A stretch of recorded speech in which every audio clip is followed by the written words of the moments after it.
y'all, it's your girl Ariza, licensed clinical social worker with over a decade of experience helping people just like you pass the LMSW and LCSW exam. So whether you're a first timer or a repeat test taker, this is the place to get the tools, the strategies, and the mindset you need to level up and pass the exam. So let's jump right into it. Today we're diving into an important topic that affects millions of people worldwide, and that is neurodevelopmental disorders. These are conditions that impact how the brain develops.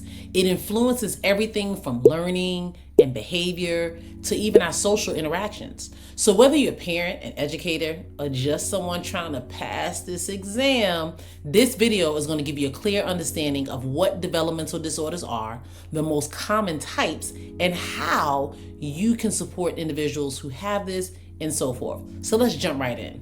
First, let's talk about what neurodevelopmental disorders are. Do you know? Take a moment and think about it. What are neurodevelopmental disorders? I kind of gave you a little hint, but I'm gonna break it down a little bit more. These are a group of conditions that begin during the developmental period, often in early childhood. They affect how the brain functions, leading to challenges in areas like how we learn, how we communicate, how we behave, and our social skills. While these disorders are lifelong, if diagnosed early and provided proper intervention, it can make all the difference in that person's ability to thrive in life.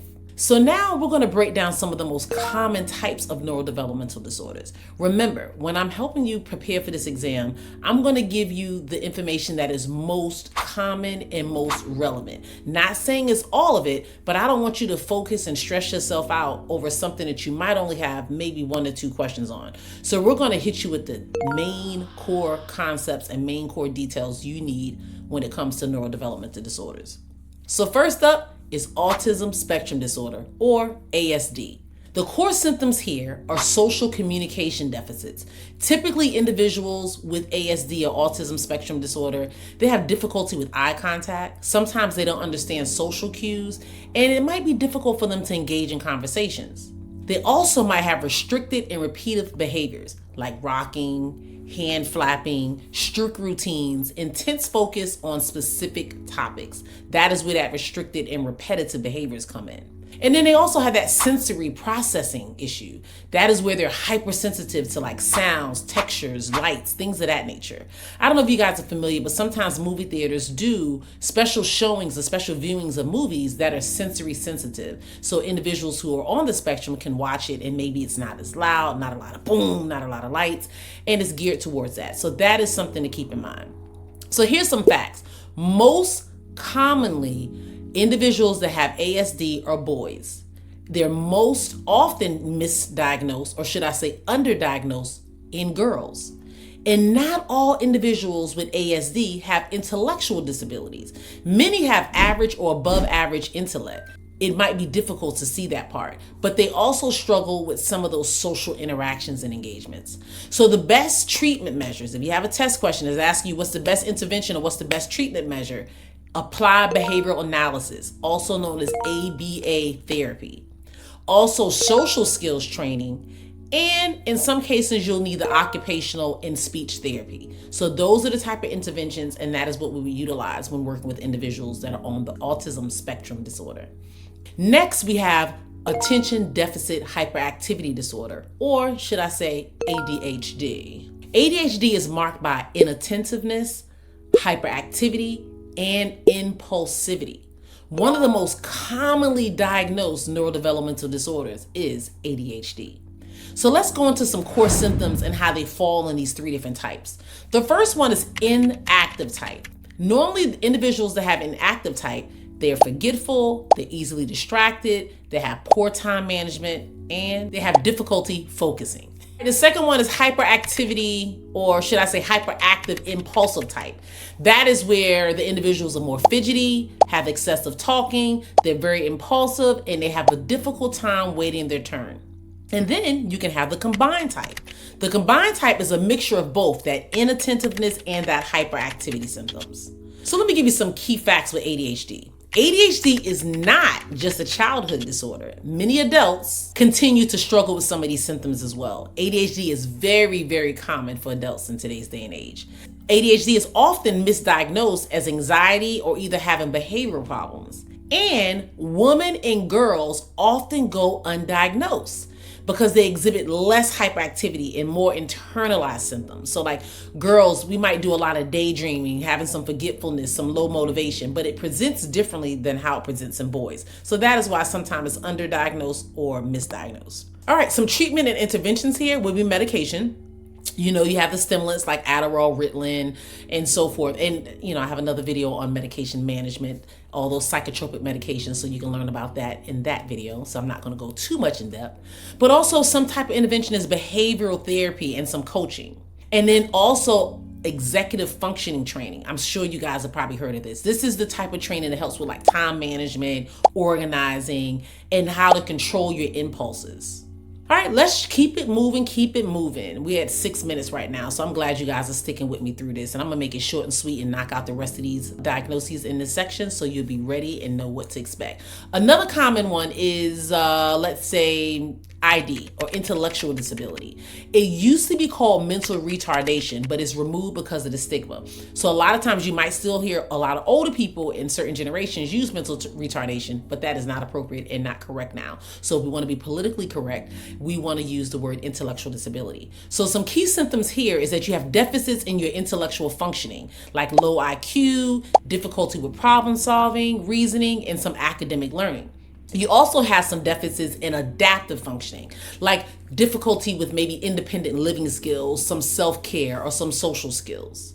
Now, some facts here is that normally someone to have an intellectual disability, they have to be diagnosed through an IQ test. And normally they have some adaptive behavior type assessments, but the IQ test is really helpful and it kind of measures their intellect to see where they fall and what number range, determine what level they have. That brings me to the next part. You have levels going from mild to severe. So some individuals may live independently while some are going to require lifelong care. And that depends if they have mild or if they have severe levels of functioning.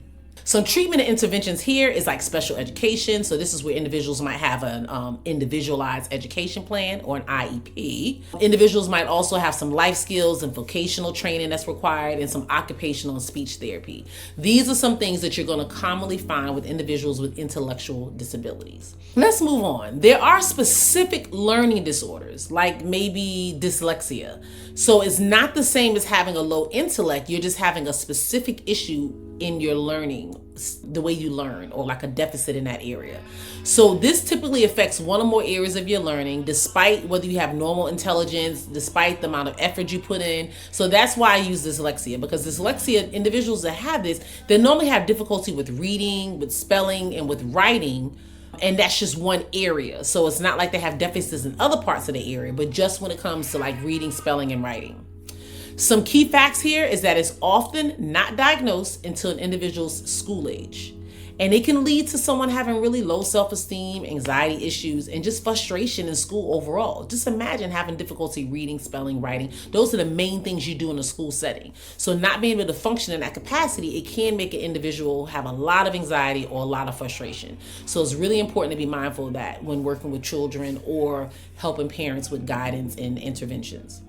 The best treatment and interventions for this is IEPs, special education services, and then they also have dyslexia-friendly reading programs. And you can look into that and do some more research for families if that is applicable to you or if it's something that your clients may need. And then you also have tutoring and assistive technology. That is like speech-to-text software, some audiobooks, maybe giving the individual extra time on their tests, all of that good stuff. All right. And finally is communication disorders. So this is kind of like that speech sound disorder, or better known as stuttering. I'm sure you guys have heard that. Individuals have a difficult time getting their words out. They might stutter. And this is called a speech sound disorder. And this falls under communication disorders. These conditions make it really difficult for individuals to produce like speech sounds clearly and fluently.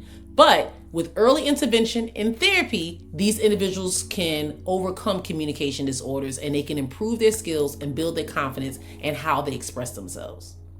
All right, so in summary, keep this in mind, guys. Neurodevelopmental disorders are lifelong, but they don't define a person. If you're able to intervene early, as I stated before, and offer some individualized support and maybe focus on that individual's strengths, individuals with these conditions can lead happy, fulfilling lives. Remember, early intervention is key. So if you suspect a neurodevelopmental disorder, seek professional help, get guidance, maybe get the person evaluated. If you are the therapist or the mental health professional working with them, make sure you advise the family of resources about getting the person evaluated and so forth. Because remember, early diagnosis, the sooner you start, the sooner you can provide the support and growth needed so that person can develop and get the help they need.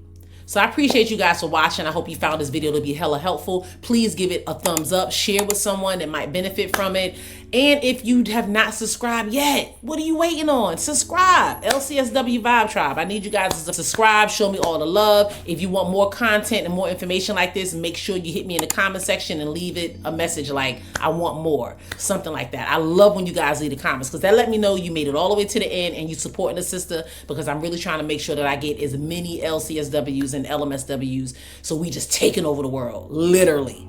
All right. If you need any additional support, make sure you check out the description or the bio section where I have an amazing course that gives you all this stuff. You can see that it's an amazing, nice cheat sheet that I also have that's all on neurodevelopment disorders. I'm gonna go ahead and do a little something and show you guys. This is attention deficit disorders. It actually goes through all of them. So I'm gonna go through real quick. This is neurodevelopment disorder, tells you what it is. You go through ADHD, Autism Spectrum Disorder. You have intellectual disabilities, communication disorders, tells you the treatments, the medications, and the different types. You can see language disorder, speech disorder. Some of the stuff I didn't even touch in this video because it can be overwhelming and a lot to retain.